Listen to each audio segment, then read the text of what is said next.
Welcome everyone to Life Beyond 6 Feet. I'm Damien from RKB Paranormal, and this week I have a very special guest all the way from the United Kingdom. I have Mr. Nick Pease. Nick, welcome to Life Beyond 6 Feet.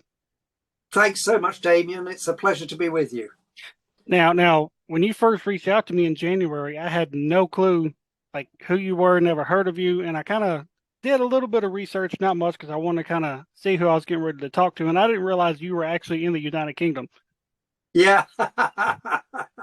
That's well, nowadays it doesn't make much difference because with Zooms and things like we're doing now, right. people are just communicating right across the world. It can make things complicated with time differences, but Right. it's good we're connected. Right. So, and you're my first overseas interview. I think that's really Oh, exciting wow. for me. So, That's so, great. so like I've explained to you, we're just going to kind of dive right in. Now, you say you're a spiritual medium. So for people who may not know exactly what that is, what would your definition of a spiritual medium be? Somebody who can communicate and be open to the influence of spirit beings. It's something that came quite naturally to me when I was a very young child, aged about 4 or 5. I had my first experiences of hearing spirits, and then later in my teens, I started to see spirits as well. And I guess that's what started me on my lifelong quest to find out more about exactly what the nature of human existence is all about, why there are other dimensions, why can people pick up on them, kind of what's it all about, really, because I wasn't getting enough answers from orthodox avenues. Right. And I developed my talents. So a spiritual medium, in my, not until I was in my 20s, having gone through and got a degree in philosophy and all the rest of it, I sat in circle at the Spiritualist Association of Great Britain, which is the sort of headquarters of the spiritualist movement, to develop myself as a spiritual medium and learn the very rigid discipline of how to protect yourself, because there are unenlightened spirits out there as well. Right. How to meditate properly so that you really open yourself up to the influences. I should say, Damien, I don't actually call myself a spiritualist purely because I find labels divide us. Right. The minute you say you're this or that, people are going to take offense, or people are going to categorize you as this or that or the other. Right. I just don't adhere to any one kind of course of thinking, or I keep myself very open. I like to think of myself as a free thinker, a free individual spirit. I'm still learning, as we all are, on our lifetime's quest. And so I keep that very much as a sort of free thinker. I think we're all spiritual individuals trying to find our way in this life. I personally find that the minute we start kind of claiming that we're part of this or that movement or whatever, we ostracize ourselves from so much else. And it seems to cause so much division in this world, and there's so much hatred based purely on the fact that you're not in my club, or you don't wear the same badge, or whatever it is. And I find that very, very sad, because we're all one and the same. So a spiritual medium is simply somebody who has developed their abilities, if you like, to pick up on spiritual entities, and be able to receive messages from the spirit world and communicate with the spirit world. And if you take it seriously, if you want to develop as a spiritual medium, I believe it is a serious subject, because you do need, as I said earlier, you do need to protect yourself, because there are all kinds of things out there. I don't like to call it evil or anything like that. Most of the spirit world, and the ones who will want to come through to you, will come with immense love and understanding and compassion and toleration, all the wonderful attributes that we wish were more evident in this world now. But a spiritual medium tries to develop, and the reason for doing that is simply to try and use those abilities for good. In other words, maybe to try and heal people, maybe to bring enlightenment to others, to bring comfort to those who've been bereaved. It's not dabbling with the occult or anything like that. It's got nothing to do with that. Those are the sort of things that are just put up by people as barriers to try and control people, to try and keep them in subjugation, and try and say, well, you shouldn't do this or you shouldn't do that because otherwise you'll burn in hell. It's Right. absolute nonsense, complete, I could use stronger words. There is nothing wrong with it whatsoever. Spirits come with love, always with love, and what could possibly be wrong with that? So a spiritual medium is simply somebody who has recognized from an early age that these things do exist. It's not just all about us. It's not just all about the here and now. There are other dimensions to life, and it's much, much bigger than we even know today. And I don't pretend to have half the answers. Right. But I went on that quest, and I'm continuing to be on that quest because it fascinates me. And through no desire of my own, when I was a young kid, I became very aware that these things existed. So it was natural for me to pursue it and find out more. That's Right. it in a Right. So now you said you first experienced this at a young age, around 4 or 5 years old. yeah. Now, any kid would find that absolutely terrifying. To And I hear to hear something that you're not seeing, or to see somebody that's not nobody else sees. So how did you react when that first happened to you? That's spot on, Damien. Absolutely terrified. It terrified the life out of me. I mean, the thing is, once you have those experiences, they are. I mean, you cannot be mistaken. It's you are hearing, and later I was seeing proper spirit forms, and it is a very profound experience. When I was very young, yeah, absolutely, it was very frightening. But as I started to grow up and become more used to it, I suppose, and it just became a regular occurrence, I grew accustomed to it and accepted it. And when I realized they never came to harm me, they never came to judge me, they never came to do anything unpleasant to me, and actually they were coming with love and understanding and trying to help me in my life and get me to help others, as it were, Right. then I accepted it. But what I always found fascinating is, from a young age, because I had a questioning mind, this just reinforced in me the fact that we are part of something much, much bigger. That life isn't all about just our everyday existence. We don't just wake up in the morning, work, go to sleep, and then eventually die. Yes, that will happen to all of us, but actually there has to be a greater purpose to life. And this is what set me on the path to finding out more. I didn't find enough answers I still don't, from religion, politics, science, whatever it might be. I take a great interest in them, obviously, but I don't find they give enough answers. They tend to be very closed books, literally. And I wanted to discover more, because it was clear that there was more. If you're having these experiences, it's very clear that there are other dimensions out there. And I wanted to find out, well, what is the nature of existence? Why are we here? What's it all about? If we go on to something bigger and greater, what's that about? What is that journey? And what implications does that have for our earthly life? So many, many questions. And yeah, from being initially frightened, as you rightly say, I grew very accustomed to it and welcomed it. And then, of course, later, when you start to sit in circle and everything, you actually welcome it, and you are deliberately there with a group of people being guided by, in my case, I'm going back well over 30 years, by one of the best mediums of the day. And you're being guided to know how to protect yourself, how to develop, how to meditate properly, etc., and control that situation so that only good can come out of it. But I'm still on that quest. I still want to know more about what this is all about, because it seems to that the everyday is pretty trivial. I look around the world and see some pretty terrible things happening as well. I think we've lost our way terribly. I think we've lost a great deal of the spirituality that we had and which was understood by the ancient cultures and still is today by them, although many of them had it literally beaten out of them.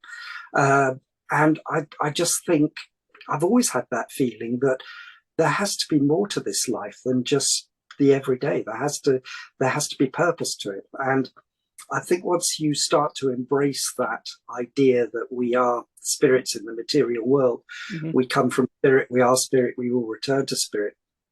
It gives that perspective to life, and you think, well, okay, that has implications on how I probably should be living my life, how I interact with the people on the planet itself, the animals, everything.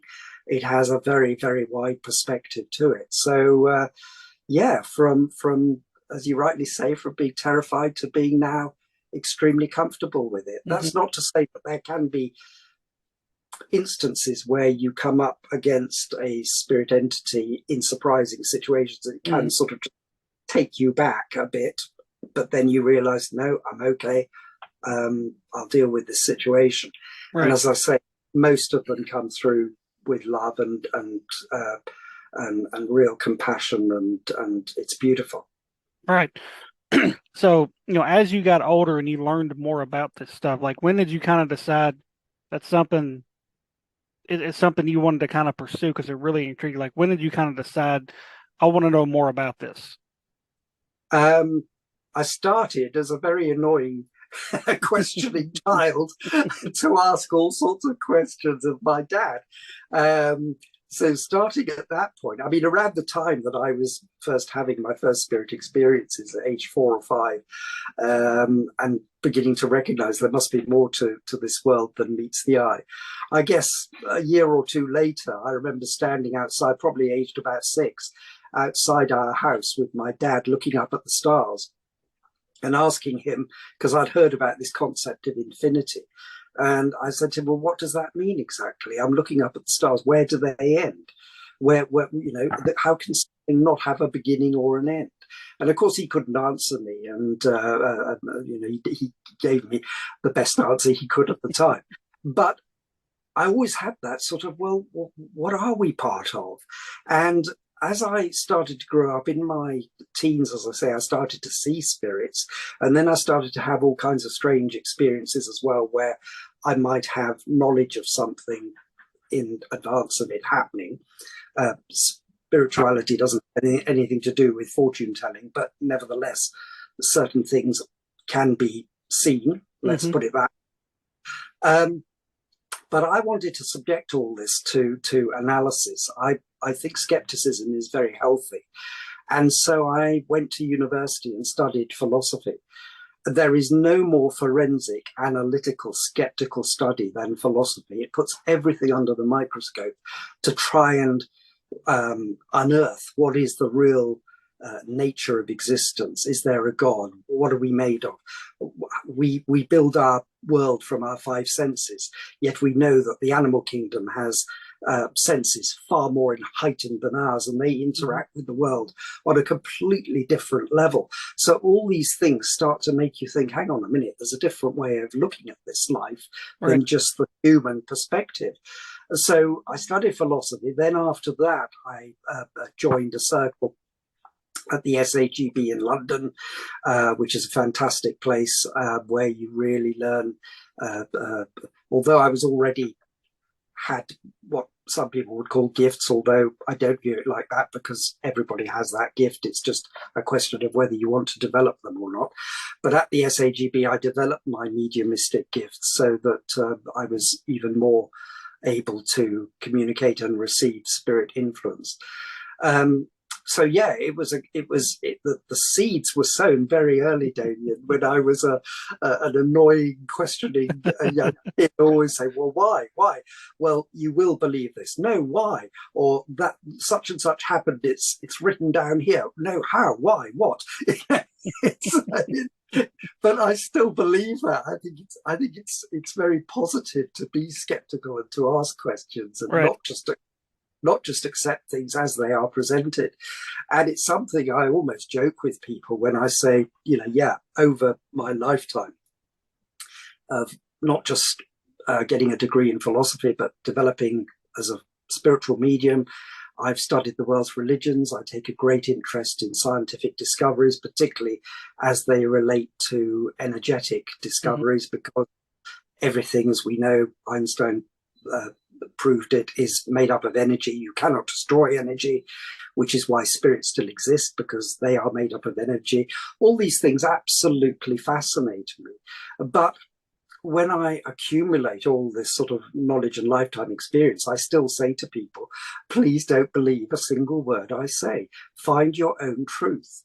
Hmm. I'm never going to preach to people or stand up and say, well, you should believe this just because I'm telling you or whatever. And I'm the first to accept that unless you have a spirit experience for yourself, you should be skeptical. You should just not accept it because some people say, well, I've seen or heard these things. I know it's more real to me than 2 + 2 = 4. It's Hmm. absolutely nailed on fact.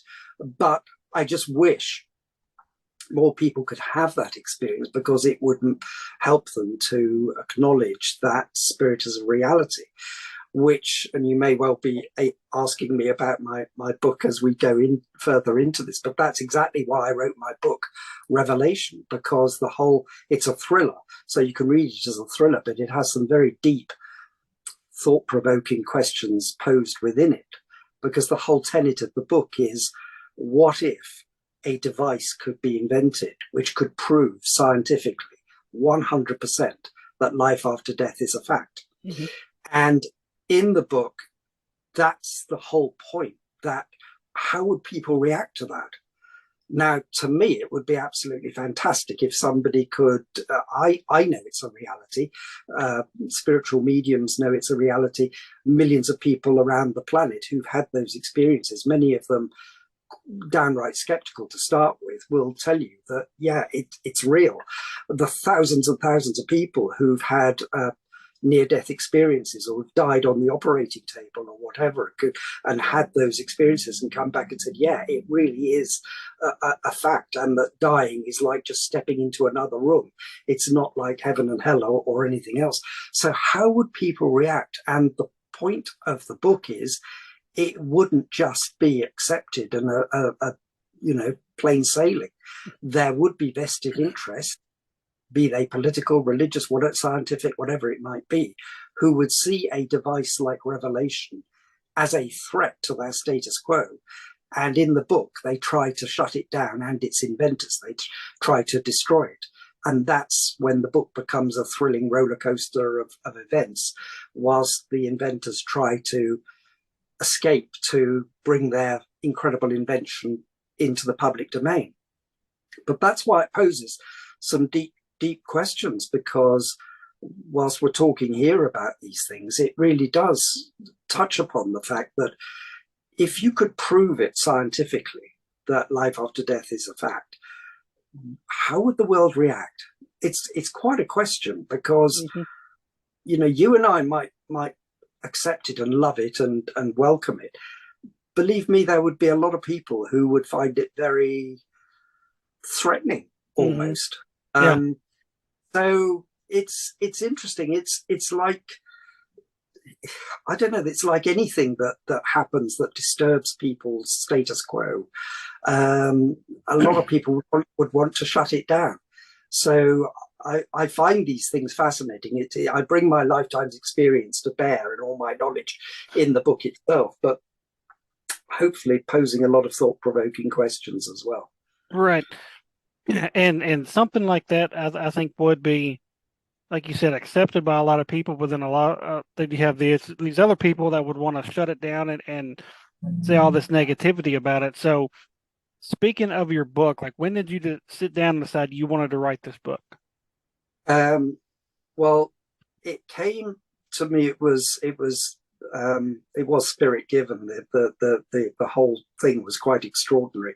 How it happened was, I had the idea for writing a book at some time, and I knew I didn't want to just write another medium's experience or something like that. There are countless of those on the market. Hmm. Whereas a spiritual thriller, which is what Revelation is, I believe even now is almost unique. I've never come across anything which embraces and combines the elements of spirituality, philosophy, science, religion, and puts it into a thriller format. And I wanted to have that idea of, as a medium who knows and understands the reality of spirit existence, I did have suddenly had this thought, well, hang on a minute. What if somebody could invent a machine, which in my book is called Revelation, which could 100% prove it to be a fact? So I had the idea and I sat down and I wrote it. I literally used a notepad. I wasn't on a computer or anything. I started to write and I literally, Damien, I couldn't keep up. It was like spirit given. I was just writing so fast. I had the whole thing written within a week. Oh, wow. Yes, yeah, after that, I did go back and obviously you edit it like mad. You flesh out the characters a bit. You introduce one or two other elements, etc. But essentially, the main elements of the book, the whole story, was a week's work, which was incredibly fast. But as I say, I couldn't keep up. I realised it was spirit inspired. And within the book, although, as I say, you could read it just as a thriller, it's a very quick, easy read. I think it's 267 pages, short chapters, fast, a lot of dialogue, fun characters. There's humor, there's romance, some funny characters as well, all kinds of things, but also a lot of action because you've got these people trying to close down Revelation and its inventor. So you could read it like that as just a thriller at top line value.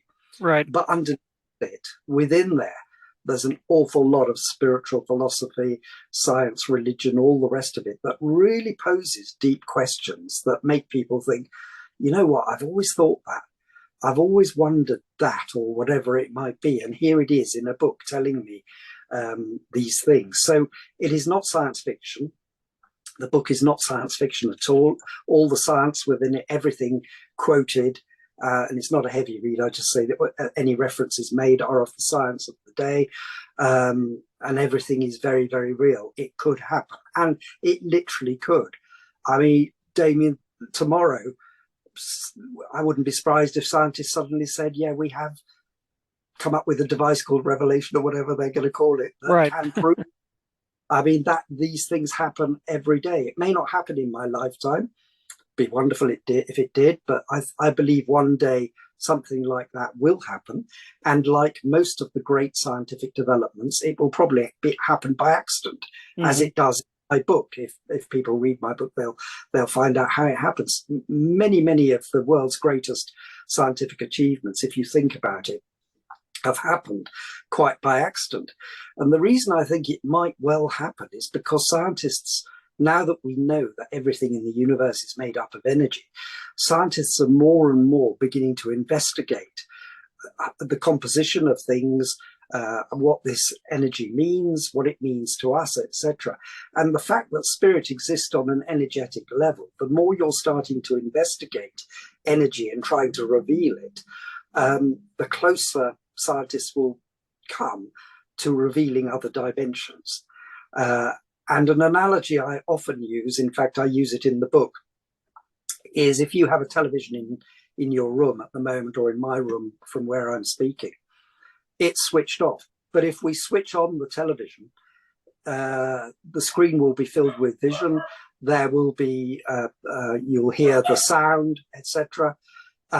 If we switch it off, it goes silent again.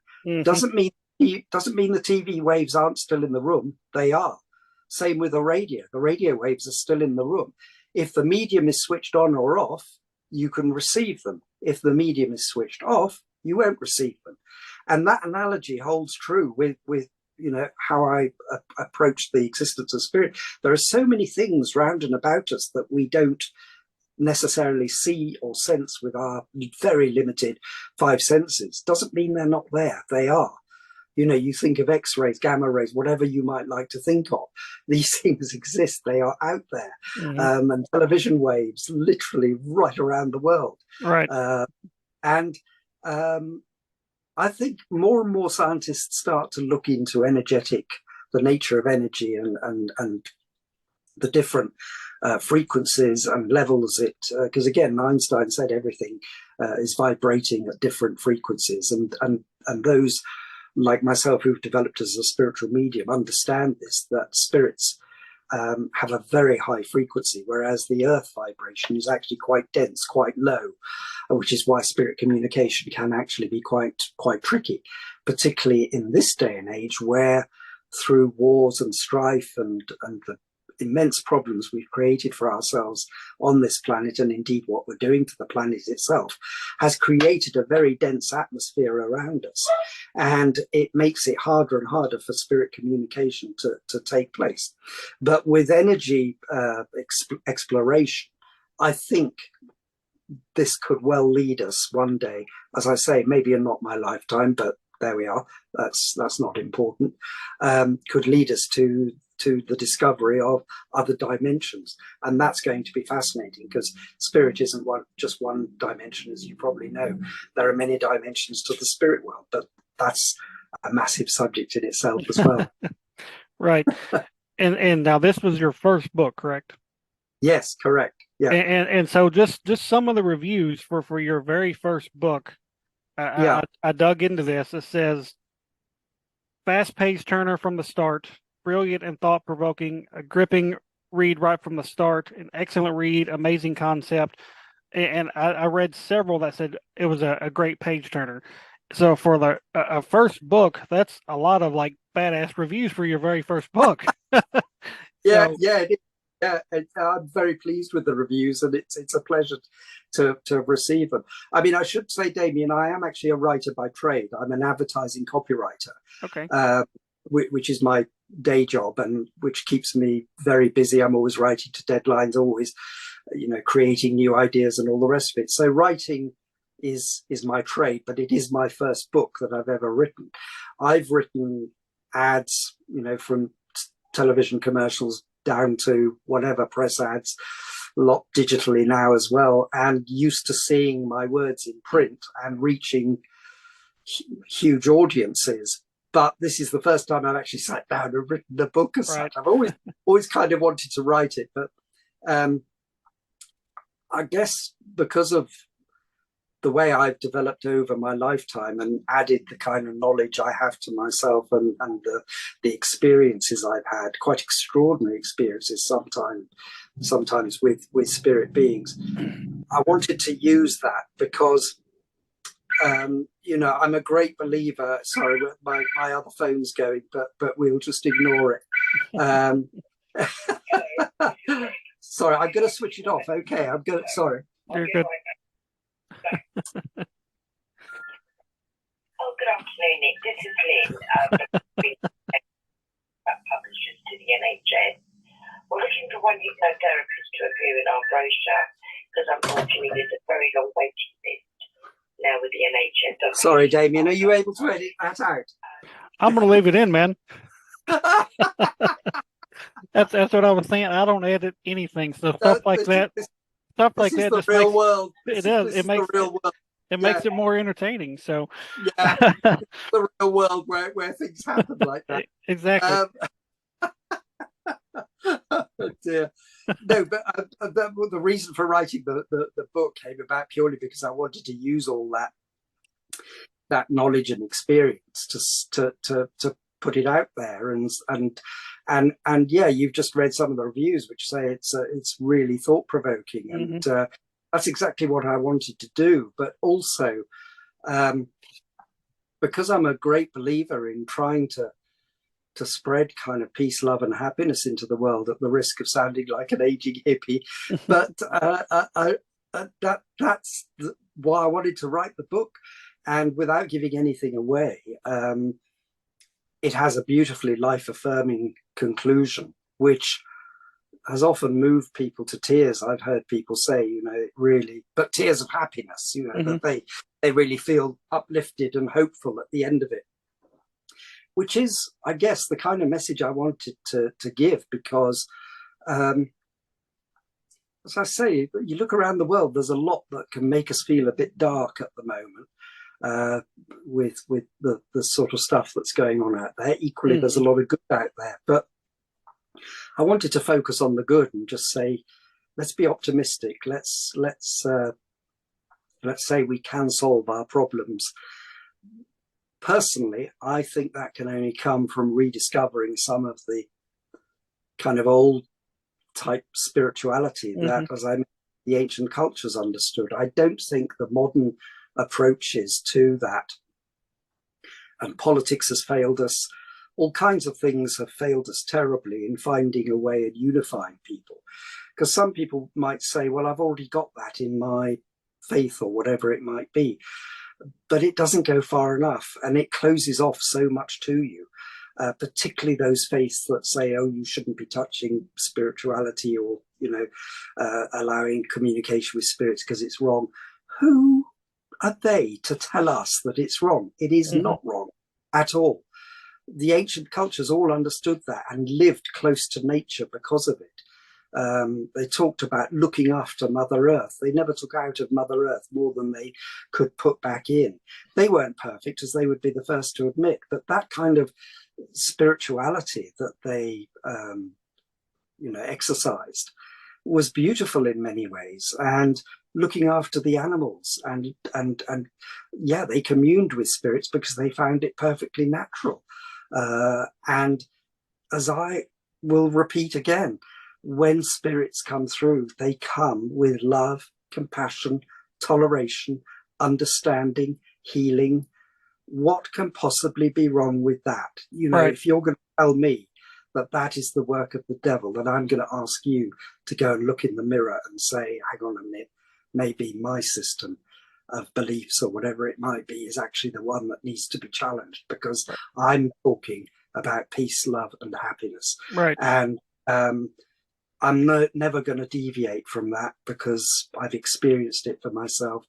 I can see the benefits that it brings, and I wish the world would wake up to it. And sadly, at the moment, we have very powerful regimes which have no spirituality whatever within themselves. They stamp it out wherever they can find it. And they are gaining greater power, and they are trying to suppress people, suppress thought, suppress liberty, suppress freedom of thought. And this has to be opposed, and has people have to stand up, as I will always stand up and say, I'm sorry, that's not good. I want to embrace a genuine spirituality of love, and of where we all recognize that we are all part of the same spiritual family. And once we do that, and we get rid of labels, be they political, be they religion-based, whatever they may be, and just accept that we are spirits in the material world, we're all the same. When we die, we will not take our possessions with us, or our ideologies or anything like that. We're spirits now. We come from spirit. We'll return to spirit. And when we are divested of all that earthly sort of stuff, hopefully we'll have learned lessons and take those back into the spirit world to continue to grow in our spirit dimensions. But at the moment, I just hope that the world gets a wake-up call and begins to rediscover that, because there is so much that is deviating us from living as one, living in harmony, showing more compassion to one another, and that kind of thing. So yeah, that's why I wrote the book, really, is just to hopefully be a thought provoker, as you've read some of the reviews Right. that say exactly that. Yeah. Right. And then, so now that you actually put pen to paper, like literally, and wrote this book, is there plans for another one, or plans for different books? What's the future look like as far as your writing? Yeah, I've got 2 or 3 other ideas. I think I will always write from a spiritual point of view. So although I'll always couch it in a novel format. So Revelation is a thriller, for example. I think whatever I would write would always be from the point of view of a very readable, very fast moving, thrilling or otherwise book. So it won't just be factual, because the temptation to just go and regurgitate everything I've learned in my life. Many mediums and philosophers and others have done that, and I don't think I'll do that. I could, but I don't think I will. I think it will be something else. I'm fascinated by some of the other spiritual subjects that I have encountered in my life. The whole concept of reincarnation, for example, fascinates me, and I've got one or two ideas to do with that would make a fascinating book. But there are many themes that I could use, and I think hopefully I'll get round to it quite soon. Once I start fast, but it's just making sure it's the idea I really want to do. Right. All right. So we're gonna turn a little bit here. So as a medium, just in general, has, say, a paranormal investigator or team ever approached you to join them to kind of help them out on an investigation? Yeah, and I have done it in the past. I tend not to put myself out there as the kind of medium that seeks that.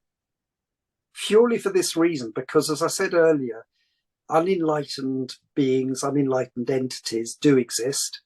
They can cause mischief.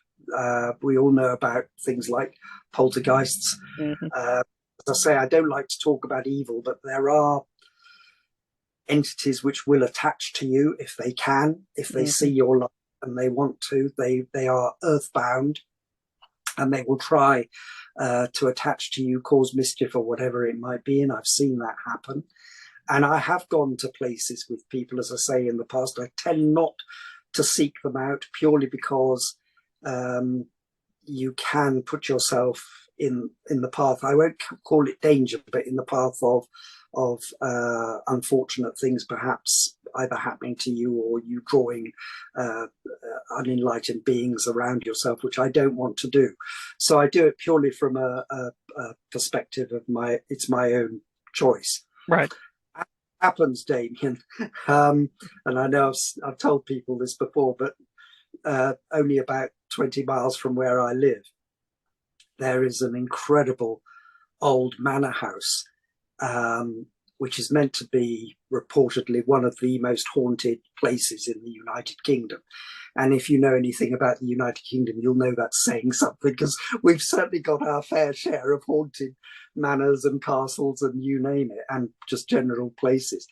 It has an extraordinary story. It's set in vast grounds with a lake and everything. And it was never finished. One day, the workers all just vanished, leaving all their tools and everything, and nobody's ever really found out why. You can still visit it today. I believe it's a National Trust property. And I have been asked to go there because people do go on ghost hunts there, as it were, and they like to go at night. There's no electricity there, so there's no light or anything. It's very isolated, very dark. Looks like something out of a kind of Agatha Christie whodunit. It's that kind of imposing manor house. And there are people have seen the most extraordinary things there, heard things. The chapel there is meant to be extremely haunted, for want of a better expression. I have been there in the daylight, and not knowing anything about the history of the place, I didn't want to go anywhere near the lake because I could just feel a lot of dark energy around it. I later found out, when I looked into it, as to why did I feel that way, that during the Second World War, a whole number of, I believe they were Canadian soldiers who were on a training exercise on the lake, drowned in that lake because of the exercise went wrong. It's a huge lake, very, very cold and deep. And that's the kind of thing. But there's also spirit entities going back even older than that, because it's a very, very old mansion, as I say, in the chapel and in some of the other rooms. And it is not a place I would choose to go at sort of 2 o'clock in the morning or something, as the ghost hunters and paranormal people do. I totally respect them. I understand why they want to do it, and I think it's very valid, because they're trying to do what revelation does, is trying to prove the existence of life after death. For me, it's already a reality. And although I have learned as a medium how to protect myself, I don't deliberately put myself in the path of situations like that. And if you go out on paranormal hunts and things, which I think it can be great fun to do, just be careful. That's all I'd ever say to anybody. Just always ask for protection. Hopefully those who do it know how to protect themselves fully, because you won't even know. Many people won't even know if they've picked something up, if they've picked up an entity or something negative or a mischievous entity, and then 2 weeks later they're involved in a car crash or something, and they don't understand why. These things are very real. These things are very real. I do find it fascinating, and I'm not against it at all, because, as I say, these people are trying to prove the existence of life after death, which is wonderful. And I think it'd be amazing if they managed to do it. And people on paranormal expeditions do have the most remarkable experiences, and they write about them, and you hear about them, and people often talk to me about them when they know I'm a spiritual medium and everything. And I think, well, good for you if you can give people more proof or get people asking more questions. That's great. It's purely personal choice, Damien. I won't do it myself now. I have done it in the past, and I remember one particular situation where it was in a castle, funnily enough, and there was some very dark energy there. Obviously there'd been a lot of bad things that had gone on, particularly in the dungeons in that castle. And I thought at that time, this was way after I developed as a spiritual medium, and I thought, no, you know what, this isn't good for me. This, what am I actually gaining by doing this? So I decided best to keep myself in the light, as it were, and so I withdraw from it. And part of that is because you'll often find that if you go to so-called haunted places, the likes of old castles, churches, manor houses, whatever it might be, that have a real rich history, often the spirit beings who you may encounter there are earthbound, in the sense that they passed in tragic or traumatic circumstances, and therefore they're still very bound to the earth, but there is dark energy around because they still carry that trauma or that anger or that distress or whatever it might be. And they might try and cling to you as a way of trying to get them back to earth or wherever, whereas in fact they need to be released into the light, and that's a different subject in itself, which is where we get into all kinds of other avenues. So, long answer to a short answer, in a way of it's something I have done, but I don't seek out now. I got you. So as we wrap this up, earlier in the interview, you mentioned there's been, there are times that kind of, when you experience something or hear or see a spirit, it kind of throws you back a little bit. So what's, in your opinion, probably been what's the one experience that's probably scared you the most, where you just really shook you up? Yeah, there's good and bad to it, because when I say it can take you back, it's just a surprise, because you just know that you're in the presence of a spirit rather than a live human being, as it were. Sometimes they can look absolutely human, and you're a bit taken aback, because you think, gosh, particularly if it's somebody who you've known who's passed over. And that happened to me. I had the spirit of a dear musician friend standing by my bed not that long ago, and you're just surprised when it happens. But it was wonderful, because she was a very beautiful woman. I reached out to try and take her hand, and I just felt immense joy. I was fully wide awake, but in that moment she disappeared. But it was one of the most wonderful, profound and uplifting experiences of my life. But to answer your original question, there have been times where I have seen spirit entities, and they don't always come through in recognizable human form. If they're dark energy, you can see something that can actually be much bigger, much larger than a human being. I've seen one, and again, it was in my bedroom, that literally almost filled the whole room. And I just saw this cloud of energy, but a face within it as well. And it was a very ugly, unpleasant face. And that wasn't nice at all. And it can just take you back. I protect myself. I know how to get rid of them. So I'm okay about it. But it just shows that there are those kind of things around, and if they see your light, they will try and attach themselves to you or come through for whatever reason. But purely from the size and the ugliness of the entity, that did take me back. Because if you could imagine waking up and you're fully awake, you're fully awake, but seeing that in your room in the middle of the night is let's call it disturbing. No, to me, no more than that, but it is, and I can imagine to many people that would frighten the hell out of them. But as I say, it's something that I don't seek out, but you can't help. But if you are open to these things, you will have those experiences, and a lot of negative, unenlightened entities do not look pleasant. I'll put it that way. They they can come in all kinds of different shapes and sizes. They can look very ugly.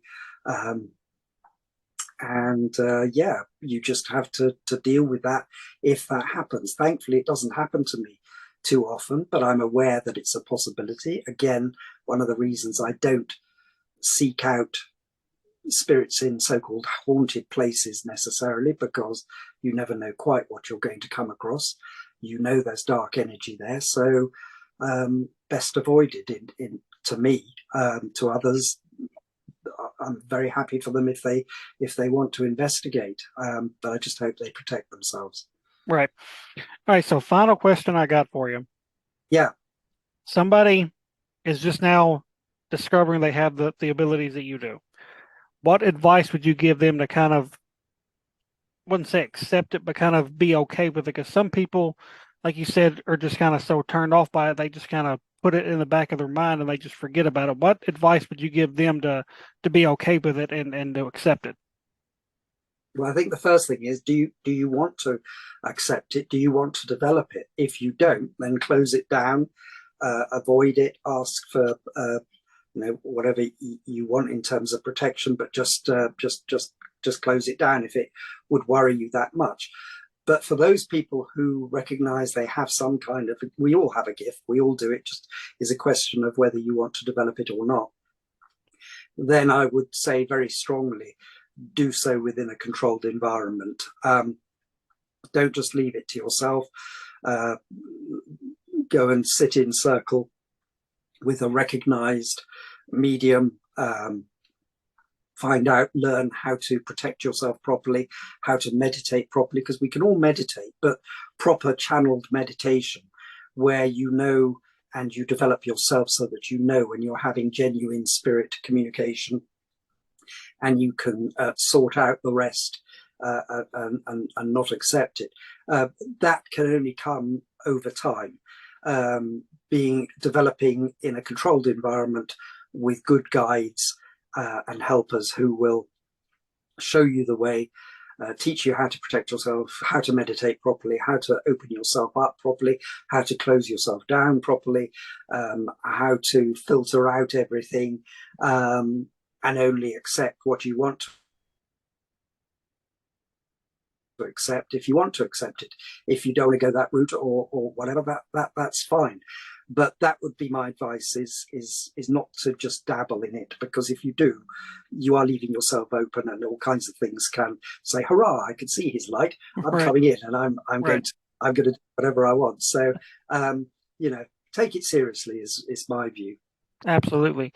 So where can people buy your book, Revelation, if they want to purchase your book? Yeah, well, Revelation is available at all major online bookstores. obviously Amazon, Barnes and Noble. I don't know if you have Waterstones in the States, but all sorts of online bookstores. It's in Kindle format as well, so you can get it immediately in online format. Or you can walk into any bookstore and just say Revelation by Nick Pease. And I know people have done that in the States and got it very quickly. I think somebody got it the very next day. So, there are wholesalers in the States who already have it, who will rush it to you. And anybody who does buy it, I really hope you enjoy it. I hope you're uplifted by it. I hope it poses questions to you and makes you think, yeah, you've always thought those things. And now here it is in book format. Please enjoy it. Please be uplifted by it. And I wish you peace, love, and happiness. All right. So if anybody wants to kind of follow along with you and keep up with if you're going to write any more books or anything, how can people find you online? I think probably the best is my Instagram, which is Pease_Nick. So PEASE_Nick. That's probably the best way to communicate with me. I post every now and then about whatever to do with the book, and I keep that Instagram account mainly for Revelation. But that's where they can find me. I'm very open. I'm very happy to share my knowledge and experiences with people. I don't try to preach or want people to believe things purely because I say it, as I mentioned earlier. But if people want to ask me questions or just share their experiences or ask any advice or anything, I'm very happy to share my knowledge with them. All right. But sounds good. Well, Nick, I really appreciate you coming on the show. Everybody, check out his book, Revelation. You can get it anywhere books are sold. And it sounds like a very interesting book. So give it a shot. Well, thank you so much, Brian. It's been a pleasure being on your show. Absolutely. All right. We'll catch everybody next time. Thank you again, Nick. Thank you. Take care.